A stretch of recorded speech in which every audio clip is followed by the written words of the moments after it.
Bismillahirrahmanirrahim. Assalamualaikum warahmatullahi wabarakatuh. Alhamdulillah, wassalatu wassalamu ala rasulillah wa ala alihi wa ashabihi wa mawala. Insan KPK yang dirahmati Allah, Alhamdulillah pada kesempatan kali ini kita membahas tentang sejarah penangkalan dan pemberantasan korupsi di masa Umar bin Khattab radhiyallahu anhu. Umar merupakan sosok yang dikenal sebagai orang yang sangat menjaga dirinya dan keluarganya sebelum beliau mengeluarkan kebijakan-kebijakan anti korupsi pada masanya. Salah satu yang menjadi tonggak sejarah dalam sejarah kebijakan Umar bin Khattab adalah beliau menyetujui usulan untuk menggaji para pejabatnya. Usulan itu datang dari sahabat Nabi yang terkenal yang bernama Abu Hurairah radhiyallahu anhu.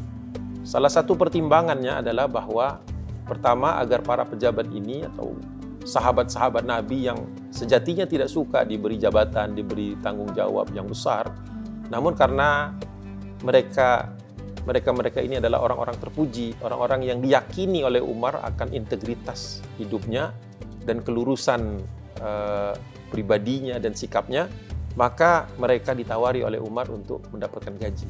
Sempat banyak yang menolak. Ya. Jadi ini sesuatu hal yang mungkin untuk dunia kita sekarang absurd, karena ada orang menolak gaji untuk sebuah jabatan. Tetapi di zaman itu betul-betul terjadi. Bahkan termasuk seorang sahabat yang mulia bernama Abu Ubaidah radhiyallahu anhu, walaupun sudah dipaksa untuk mengambil gaji, namun dia menolaknya. Ya, menolaknya karena dia mengatakan bahwa saya melakukan ini semata-mata karena Allah. Masya Allah, kalau kita bisa temukan manusia-manusia seperti itu, tentu usaha-usaha kita untuk mengurangi, bahkan memberantas kebiasaan buruk yang bernama korupsi akan jauh lebih mudah. Ya.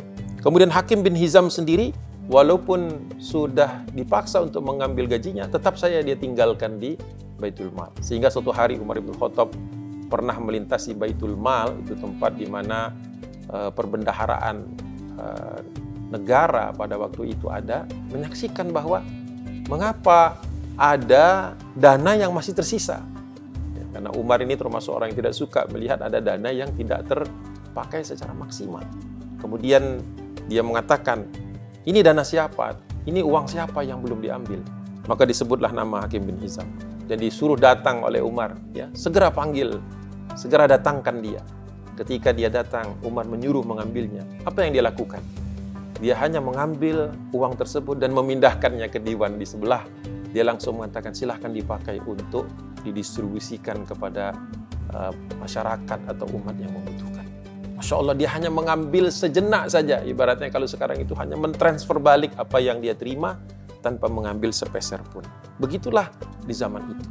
Kemudian Umar bin Khattab juga, walaupun dia salah seorang yang sangat dipercaya di zaman Rasulullah SAW, namun Umar ini juga membentuk Majelis Syuro. Majelis Syuro ini adalah kumpulan para sahabat yang mereka ini adalah orang-orang yang dipercaya. Ketika mereka ini diangkat oleh Umar bin Khattab, mereka adalah tipikal orang-orang yang ketika memberikan masukan, memberikan pertimbangan, bukan untuk keuntungan pribadinya, tetapi untuk kemaslahatan umat. Ketika Umar memberangkatkan para gubernur, ya, para petugas, para hakim, para imam ke daerah-daerah di seluruh penjuru wilayah Umar bin Khattab, beliau mengatakan ada surat yang harus mereka tanda tangani, ada kontrak pengangkatan kerja, ada pedoman-pedoman yang harus mereka pegang, dan ini bukan hanya kertas-kertas kosong, tetapi kertas-kertas ini nanti akan dievaluasi kembali oleh Umar bin Khattab. Ada seorang sahabat Nabi yang namanya sering tercatat di dalam sejarah, yaitu Muhammad bin Maslamah radhiyallahu anhu. Kalau kita melihat kehidupan dan hubungan unik antara Umar bin Khattab dengan Muhammad bin Maslamah ini adalah mereka berdua dipersaudarakan oleh Rasulullah ketika hijrah. Jadi persaudaraan para sahabat Nabi ketika hijrah itu bukan hanya persahabatan seremonial belaka, tetapi betul-betul sampai mereka ini mengetahui kebiasaan, mengetahui tabiat dari saudaranya itu. Bahwa Umar bin Khattab menaruh keyakinan besar kepada sahabatnya Muhammad bin Maslamah ini untuk melakukan survei, untuk melakukan penyelidikan ke daerah-daerah secara berkala untuk memastikan bahwa kontrak-kontrak, pelaksanaan-pelaksanaan, tugas-tugas, aturan-aturan, ya, itu semua ditegakkan dengan baik. Salah satu di antara tugas-tugas atau kontrak-kontrak yang harus dipenuhi oleh para pejabat di masa Umar adalah sebagai berikut. Yang pertama, Umar bin Khattab menasihati bahwa saya mengangkatmu bukan untuk menjadi orang yang menzalimi rakyatmu sendiri. Dan yang kedua, agar engkau menjadi teladan. Jadi pada waktu itu pejabat tidak hanya orang yang pintar dalam memikirkan urusan negara atau urusan kewilayahan, tetapi harus menjadi teladan. Maka akhlaknya akan menjadi sorotan, keluarganya akan menjadi rujukan.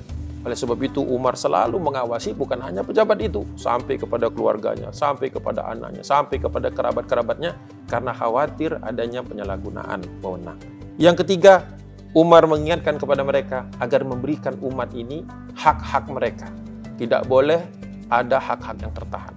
Bahkan dalam banyak kesempatan Umar pernah memanggil para gubernur yang berkuasa di daerah ini untuk mempertanggungjawabkan kezaliman yang terjadi di daerahnya.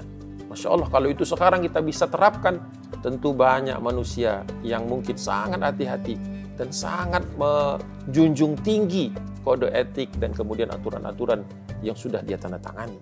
Kemudian nomor 4, Umar bin Khattab mengingatkan kepada seluruh pejabat yang dia kirim ke daerah agar mereka tidak boleh menutup pintu rumahnya.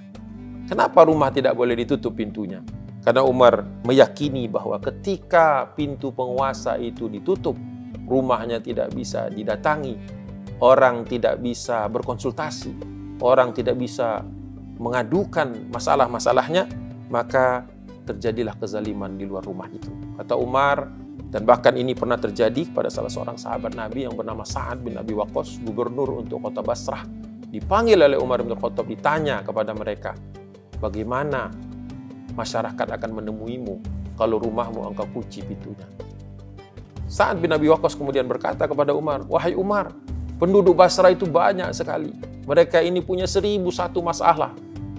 Kalau pintu saya dibuka selama 24 jam katakanlah, maka saya tidak akan ada istirahat.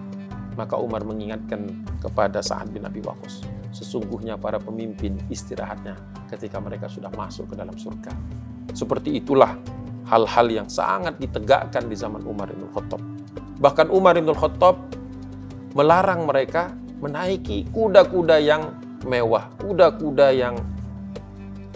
yang mahal, ya. Sehingga pada saat itu banyak di antara orang-orang yang menjadi gubernur di daerah-daerah itu terpaksa mengganti kuda-kuda mereka, menjual kuda-kuda mewah mereka untuk mendapatkan atau memiliki kuda-kuda yang sederhana. Kemudian Umar juga mengingatkan agar tidak mengenakan pakaian-pakaian yang mewah, ya. Sehingga pakaian-pakaian mewah ini dapat menjadi sebab-sebab terjadinya penyalahgunaan kekuasaan. Bahkan Umar juga mengingatkan agar mereka tidak memakai makanan dari gandum yang tersaring. Gandum yang tersaring ini adalah gandum kalau sekarang ini kelas mewah, karena roti yang dimakan pun bukan roti-roti yang kasar, tetapi roti-roti yang halus. Sampai sedemikian rupa. Sampai kemudian Umar juga melarang para gubernurnya untuk menempatkan penjaga-penjaga. Kalau sekarang mungkin satpam atau pihak-pihak keamanan untuk mengunci pintu mereka dikala masyarakat membutuhkan kepada pemimpin mereka. Seperti inilah kondisi Umar pada masa dahulu, sehingga kita menyadari bahwa Umar bin Khattab pernah bersabda, dan sabda ini terus kita bisa kenang dan kita bisa pakai sebagai hikmah yang bisa kita jadikan patokan kita atau standar kerja kita. Ketika Umar mengatakan, hasibu anfusakum qabla an tuhasabu. Hendaklah kalian mengevaluasi diri kalian sebelum dievaluasi oleh Allah Subhanahu wa taala. Dan kalimat ini terus mengiang, terus dicatat oleh ulama sebagai salah satu perkataan yang paling masyhur pada Umar bin Khattab, sehingga pejabatnya tidak ada yang berani menyeleweng pada masa itu. Kenapa? Karena Umar sendiri memberikan contoh teladan tersebut. Beliau sudah melakukan apa yang beliau katakan, bahwa Umar bin Khattab sudah melakukan sebelum dia mengatakan hal-hal yang menjadi aturan bagi para gubernur yang ada di daerah. Maka kemampuan kita untuk mengevaluasi diri kita selama bulan Ramadan ini, insya Allah menjadi salah satu bekal yang memungkinkan kita untuk menjadi orang-orang yang amanah, orang-orang yang ketika mendapatkan jabatan, ketika mendapatkan tugas, mendapatkan amanah, bisa melaksanakannya dengan sebaik-baiknya.